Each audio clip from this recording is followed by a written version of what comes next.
안녕, 민규쌤입니다. 자, 20차시 4대 교린 정책을 취하다 살펴보도록 하겠습니다. 이전 차시 진단평가부터 보도록 하죠. 1번, 이성계와 급진파 신진 4대부는 무엇으로 실권을 잡았죠? 위, 화도, 회군이었습니다. 당시 최영을 비롯한 실권자들이 요동정벌을 추진했고요. 그때 이성계가 군대를 이끌고 가던 와중에 군대를 돌려서 최영을 비롯한 여러 세력을 제거하고 실권을 장악했죠. 물론 이 중간에 뭐도 하나 들어가야 된다. 과전법이라고 하는 제도도 들어가야 한다. 과전법. 그래서 조선 건국한 것은 1392년, 과전법은 1391년, 위화도해군 1388년이었습니다. 조선은 전국을 8도로 나누어 관찰사를 파견하였고 그 아래 부, 목, 군, 현을 두어서 수령을 보냈다라는 내용입니다. 자, 교과서 60쪽, 61쪽에 있는 조선 전기에 대해 관계였습니다. 조선 전기라고 하는 시기는 양란 이전이라고 생각하면 조금 편리하다라고 이야기를 했습니다. 자, 명과의 4대 외교부터 보도록 할게요. 4대 외교. 4대라고 하는 것은 큰 나라를 섬긴다라는 의미였습니다. 큰 나라를 섬긴다.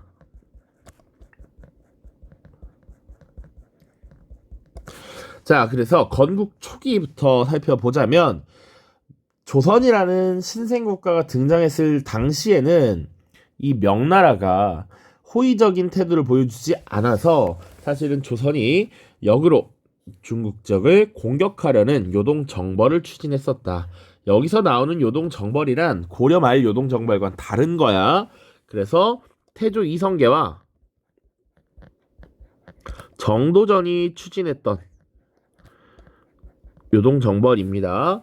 자, 그래서 이런 정복 활동을 준비했기 때문에 명나라와 갈등을 빚을 수밖에 없죠.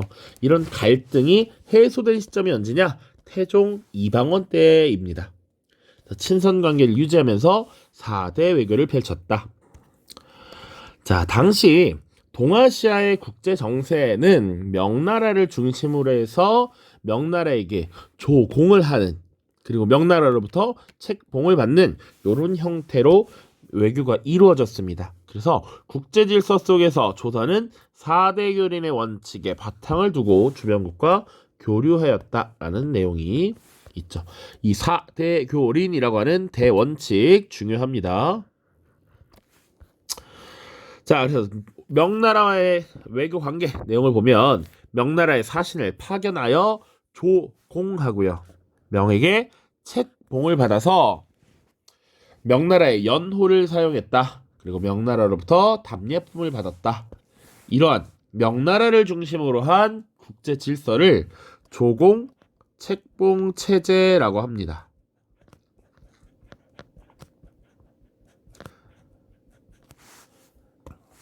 자, 여기서 책봉이라고 하는 것은 명나라의 황제가 조선의 국왕을 임명하는 모습을 취해, 그러니까 실제로 왕이 될 사람을 형식적으로 동의해줬다라고 보시면 되겠습니다.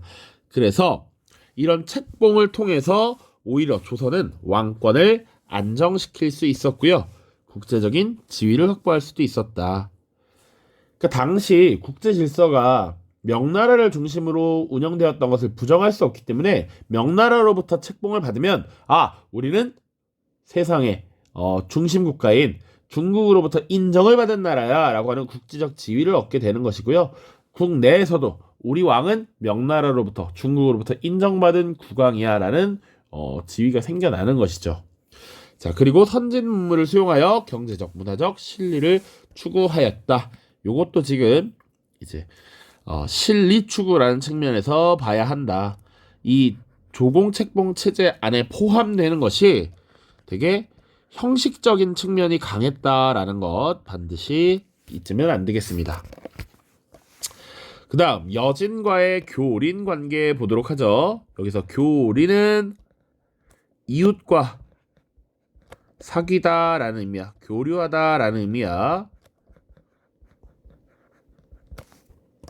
자, 이웃과 지내는데 잘 지낼 때도 있고 잘 못 지낼 때도 있지. 그리고 그리고 조선은 상대적으로 스스로를 문명국가라고 여겼기 때문에 주변국을 약간 아래로 보는 경향은 있었다. 그래서 때로는 주변의 민족들을 어르고 달래서 내 편으로 만들려는 우쭈쭈 해주는 회유책을 사용하기도 하고요.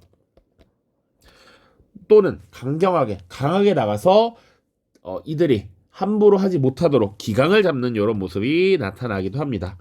흔히 우리 말을 사육할 때 당근과 채찍이라고 보면 돼. 당근과 채찍.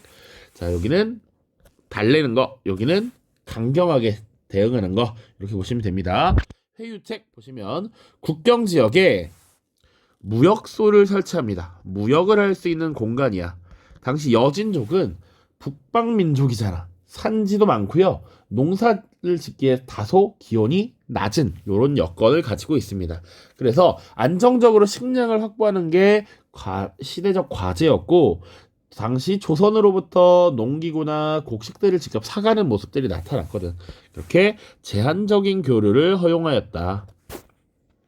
그러나 그들이 필요한 것들을 모두 풍족하게 얻지 못하면 이 조선의 국경을 넘어와서 약탈하는 경우가 있었는데, 이런 경우 군대를 동원해서 토벌을 했고요. 또 세종 때 4군과 6진을 설치합니다. 이 부분은 조금 기억을 해두세요. 4군과 6진의 설치. 지도가 없는데 대략 잠깐 보죠.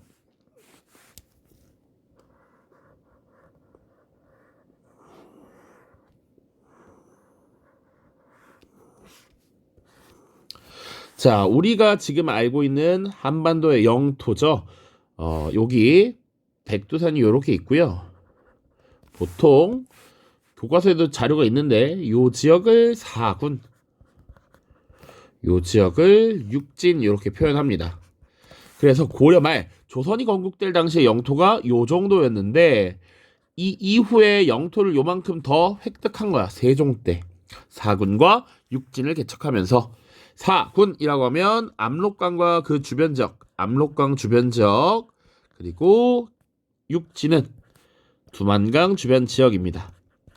조금 더 TMI. 여기서 군이라고 하는 건 우리 혹시 군 현재 할 때 그 군이지, 지방행정단이고요. 진이라고 하는 것은 국경상 방어의 요충지에 진이라고 하는 것을 설치해 군사지역이다라고 보시면 돼. 4군 6진. 어느 왕 때? 세종 때. 그러니까 우리가 사실 1회고사에서 세종을 다루고 끝냈지만, 여기 또 세종이 나오니까 세종은 또 당연히 물어볼 수도 있다. 알겠죠? 자, 그래서 이 지역을 새롭게 획득했단 말이야. 근데 온전히 우리가 우리의 영토로서 잘 경영하려면 우리 사람들이 가서 잘 살아야겠지. 그래서 사민정책이라는 것을 실시합니다. 백성이지. 민은 백성이니까 백성들을 강제로 이사시키는 거야. 남부지방의 주민을 북방으로 이주시켰다. 그리고 토관정책. 원래부터 그 지역에 살고 있던 토착민들을 그 지역의 관리로 임명해서 민심을 수습하는 것이었다. 그리고 여진족은 귀화하면 관직을 주고 토지를 수여하기도 했다. 이 정도 보시면 되겠습니다. 일본과의 관계입니다. 당시 일본은 무사들이 정치적 권력을 획득하고 정책을 운영하는 막부 정권이 수립되어 있었어. 그래서 역시 회유책과 강경책을 병행했다. 순서를 따지면 이 강경책이 좀 더 먼저라고 보시면 돼. 교과서 서술을 잘 보세요. 좀 뒤에 나중이라고 보시면 됩니다. 자, 그래서 강경책부터 볼게. 자, 고려 말부터 왜구들이 계속 우리의 국경을 깔짝깔짝거리면서 귀찮게 하고 있었어. 요거 지도 마저 볼까? 좀만. 여기도 갑자기 너무 이상해졌다. 아무튼 이 바다 건너 일본에서 계속 왜구들이 요렇게 해안 지역을 귀찮게 하고 있었단 말이지. 그래서 이 왜구들이 침략해 올 때마다 쫓아내. 그게 격퇴야. 그리고 때로는 요 바다 건너에 대마도가 있었거든.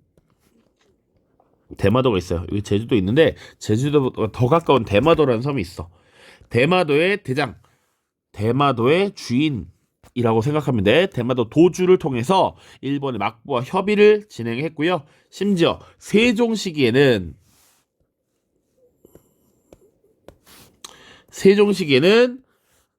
이종무라고 하는 인물을 파견해서 대마도를 토벌합니다.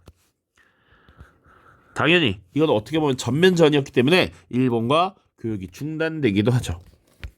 그런데 일본의 요구에 의해서 지금 세종 때 역시, 그런데 이후에 역시 세종 때인데 일본의 요구에 의해서, 일본의 요구로 개해약조를 체결합니다.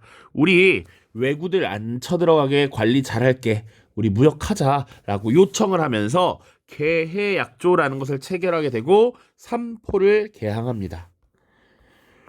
그래서 개항된 삼포가 어딘지 여기 밑에 써있어. 제한적 교역 허용 제포, 부산포, 연포였습니다. 대신 무제한으로 무역을 행하는 게 아니라 1년에 배는 몇 척 들여올 수 있어, 무역하는 배, 그리고 쌀은 얼만큼 사갈 수 있어, 이런 것을 제한합니다. 그러다 보니 이런 것들에 대해서 불만이 쌓여. 그럼에도 불구하고 사실은 크고 작은 난리가 발생했거든. 일본인들이 자꾸 깽판치고 막 그래. 그러다 보니까 일본인에 대한 무역 통제를 점점 강화하게 되고요. 이후에 1510년 중종 때 삼포외란이라고 하는 사건이 발생합니다. 말 그대로 세계의 항구, 포구에서 외놈들이 벌인 난리라는 얘기야. 1510년입니다. 자, 이후에 1555년에 을묘외변이라고 하는 사건도 발생해. 그러니까 이런 것들이 일본의 혼란상, 그리고 일본이 조선을 침략하는 것에 대한 뭐랄까 사전 단계, 이런 것들이 나타났다라고 볼 수 있는 것이죠. 자, 이 삼포외란과 관련해서 조금 더 추가해서 살펴볼 것은 이 이후에 비변사라고 하는 기구가 설치됐다라는 것입니다. 자, 그래서 비변사라고 하는 기구는 기본적으로 국경 지역, 국경의 변경 지역, 변두리 지역, 국경의 외곽 지역에 비상사태가 발생하면 그 일을 해결하는 임시기구였습니다. 임시기구. 그런데 이 을묘외변을 거치면서 상설기구화돼. 상설기구라는 건 임시기구가 아니라 항상 존재하는, 항상 설치되어 있는 기구란 얘기야. 그리고 나서 나중에 임진왜란, 병자랑 같은 양란을 거치면서 조선 후기 최고의 국정기구로 등극한다. 중심기구로서 성장한다. 그러니까 조선 전기에는 의정부와 육조가 중심이었는데 조선 후기에는 양란을 거치면서 전쟁 상황에서는 뭐든지 비상사태지 모든 중요한 일을 다 비변사에서 결정을 합니다. 자, 그래서 조선 후기 중심기구로서 비변사가 성장한다. 제일 중요한 기구로 등장을 하기 때문에 미리 한번 언급을 했습니다. 자, 삼포외란이 뭔가 써있어. 외관을 중심으로 당시에 교역을 했는데 삼포에 거주하던 일본인에 대한 무역 통제가 강화되자 일본인들이 소동을 일으킨 것이다. 1510년. 연도까지 외울 필요는 없지만 이때 중종 때였구나. 기타 국가와의 관계. 시암, 자와, 류큐와 교류했다. 시암은 현재 태국, 자와는 인도네시아, 류큐는 지금의 오키나와입니다. 류큐와 교류도 했다. 사신을 통해서 토산품을 가져와서 조선의 옷감과 문방구 등을 가져갔다. 이렇게 보시면 되겠네요. 오른쪽 자료학습 보고 끝내겠습니다. 송조 천객 귀국시장이라고 하는 거 우리 교과서에도 나와 있는 그림인데, 명나라와의 사신왕래는 정치적인 조공의식이었을 뿐만 아니라 경제적, 문화적 신리를 추구하는 외교관계였다. 조선은 명나라에 사신을 파견하여 조공품을 보냈으며 명나라는 조공에 대한 답례로 서적과 약재 등의 물품을 보냈다. 2번 다음 자료를 보고 조선의 대외관계를 정리해보자. 4대 외교, 명나라에 대해서 4대 외교, 여진과 일본에 대해서는 교린관계. 조선은 4대 교린의 외교 정책을 펼쳤다. 명과의 외교는 책봉과 조공의 형식으로, 여진 일본과는 교린 관계를 맺었다. 이외에 시암, 자와, 류큐 등 여러 나라와 교류하였다. 이렇게 보시면 되겠습니다. 자, 오늘 20차시 여기서 마무리하고요. 다음 영상에서는 21, 22차시 보도록 하겠습니다. 안녕.